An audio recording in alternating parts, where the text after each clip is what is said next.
Assalamualaikum warahmatullahi wabarakatuh. Perkenalkan, nama saya Muhammad Haris Setiawan dari Manajemen 2C dari Universitas Terbuka.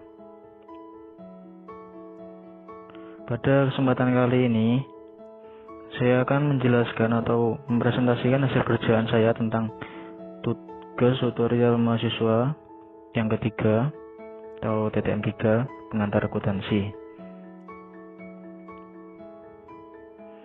yang terdiri dari 3 soal.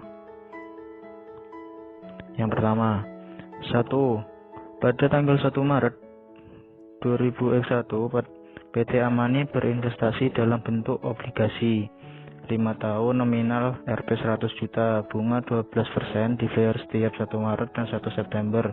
Pada saat itu, tingkat bunga di pasar 18% per tahun. Diminta berapa harga jual dari obligasi tersebut. Buatlah jurnal pada tanggal 1 Maret 2021, buatlah jurnal pada tanggal 1 September untuk mencatat penerimaan bunga dan amortisasi, dan yang keempat, buatlah jurnal penyesuaian pada tanggal 31 Desember 2021. Langsung ke jawabannya ya. Tapi sebelum itu, dalam hal investor atau membeli obligasi sebagaimana tersebut, seperti soal di atas itu adalah merupakan wajib pajak obligasi, maka perhitungannya yaitu PPh final atas bunga yang diperoleh pada saat jatuh tempo pada tanggal 31 Desember 2021. Nah, sebagai berikut. Ini jawaban yang pertama 1A. Berapa harga jual dari obligasi tersebut? Nah, harga jualnya yaitu dari nominal obligasi 100 juta, kemudian bunga berjalan 1 Maret sampai 1 Desember 2021. Itu gini perhitungannya, itu kan mulainya dari 1 Maret sampai 1 Desember kan, jadinya kan cuma 10 bulan, nggak genap 12 bulan, jadi 10 dimasukin ke rumus 10 per 12 bulan kali 12% kan 1 tahun, enggak, ini yang 12% ini dari bunganya tadi, kemudian dikali Rp 100 juta dan hasilnya yaitu 10 juta.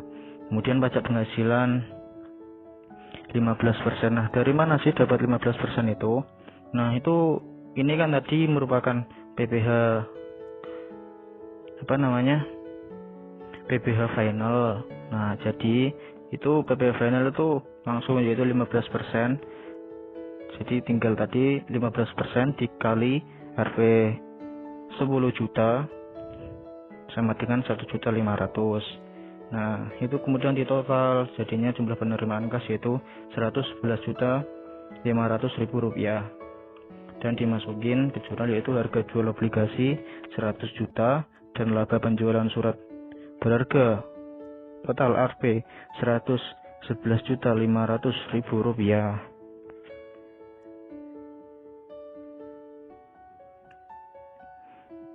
Kemudian yang 1B, yang 1B kan buatlah jurnal pada tanggal 1 Maret 2021. Nah, 1 Maret kan tadi kas Rp111.500.000. Kemudian surat berharga obligasi 100 juta. Kemudian pajak penghasilan PPh tadi kan udah kan dimasukin sini jadi 1.500.000. Kemudian pendapatan bunga kan tadi udah dihitung, jadinya hasilnya ini 10 juta rupiah. Lanjut.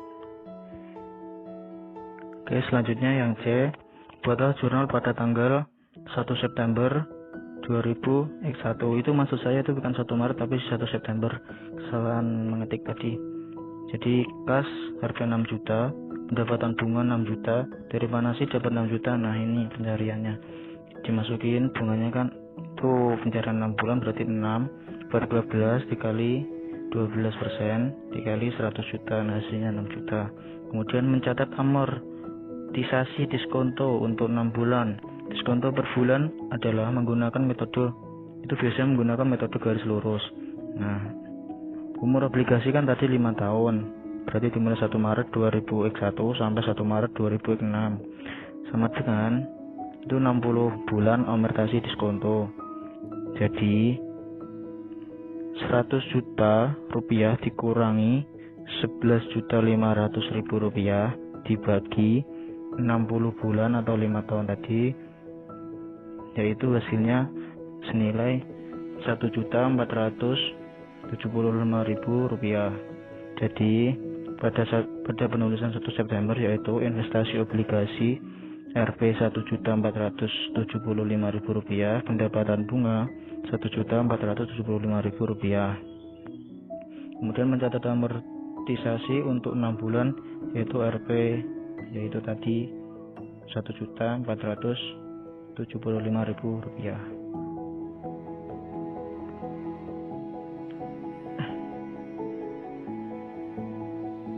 Yang D, mencatat bunga yang akan diterima, penyesuaiannya 31 Desember. Nah, piutang bunga 3 juta, pendapatan bunga 3 juta. Dari mana sih 3 juta itu? Nah, 3 juta itu dimulai dari, kan tadi September berarti bulan ketiga, 3 bulan yaitu bulan Oktober, November, Desember, berarti 3/12 dikali 12% dikali 100 juta, dan hasilnya yaitu 3 juta. Gitu teman-teman. Oke, lanjut soal yang kedua. Dalam akun-akun surat berharga dari PT Emeralda per 31 Desember 2021 sebagai berikut. Nah, pada tanggal 1 Maret 2021 segera setelah penerima dan mencatat bunga tengah tahunan, PT Emeralda menjual obligasi PT Telkom dengan harga Rp3.800.000 bila sekuritas tersebut diklasifikasikan sebagai sekuritas perdagangan. Buatlah jurnal untuk melakukan penyesuaian pada saat akan laporan keuangan. 31 Desember 2021 mencatat penyesuaian yang diperlukan. B. 1 Maret 2027 mencatat penjualan obligasi. Hanya salah.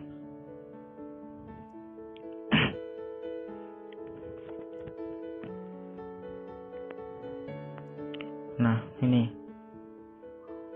yang A, jawaban yang A, 31 Desember 2021 mencatat penyesuaian yang diperlukan jurnal. Penyesuaian 31 Desember 2021 yaitu penyesuaian harga si sekuritas dagang yaitu Rp 130.000 dan laba belum realisasi Rp 120.000. Dan yang B, 1 Maret 2007 mencatat penjualan obligasi. Jurnal pencatatan penjualan obligasi 1 Maret 2007 kas 3.800.000, sekuritas dagang PT Telkom Rp 4 juta, penyesuaian harga sekuritas dagang Rp 130.000 dan rugi penjualan sekuritas dagang Rp 70.000. Nah, dari mana sih dapat Rp 70.000 ini? Nah, dari Rp 70.000 ini dari total 3.800.000 ditambah 1.300.000 maksud saya ditambah 130 kan totalnya 3.930.000. Nah, hasilnya itu jadi sekuritas dagang dikurangi hasil tadi 4 juta dikurangi 3.930 dan hasilnya yaitu 70.000. Oke, lanjut ya. Soal ketiga. Berikut adalah transaksi investasi jangka panjang yang dilakukan oleh PT Lau dalam tahun 2021. Perusahaan menerapkan metode equity, metode pemilik, di dalam mencatat investasi saham. Buatlah jurnal untuk mencatat transaksi berikut. Januari 1 dibeli 40.000 lembar saham PT Merpati nominal 10.000 dengan kurs 108. PT Merpati memiliki 100.000 lembar saham beredar. Yang ini diterima dividen kuartalan 250.000 per lembar. September diterima dividen saham setiap pemegang 10 lembar saham memperoleh selembar dividen saham. Oktober 30 Oktober diterima dividen kas kuartalan Rp 200.000 per lembar. Dan yang terakhir 30 Desember PT Merpati mengumumkan bahwa perusahaan memperoleh laba sebesar untuk tahun 2001. Jurnal pencatatan ini jawabannya. Jurnal pencatatan pembelian obligasi tahun 2001. Yang pertama A.